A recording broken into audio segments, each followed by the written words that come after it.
Hello అండి, welcome back to healthy kitchen. ఈరోజు నేను చేసే రెసిపీ ఏంటంటే గోంగూర ఎండుమిరగాయల పచ్చడి చేస్తున్నాను.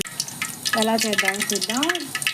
స్టవ్ వెలిగించి బాండి పెట్టుకొని 2 గరిటెలు ఆయిల్ వేసుకోవాలి. ఆయిల్ వేసుకొని ఇందులో ఎండుమిర్చి వేస్తున్నాను నేను.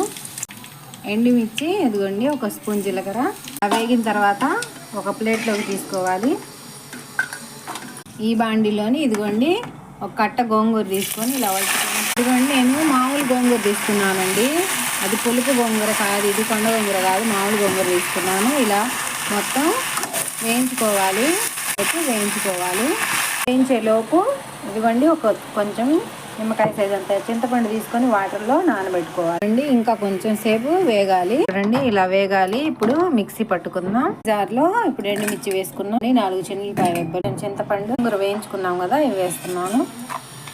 కొంచెం కల్లుప్పు వేసుకోవాలి. మిక్సీ పట్టుకుందాం. ఇదిగోండి రెడీ అయిపోయిందండి. తాలింపు పెట్టుకోవచ్చు.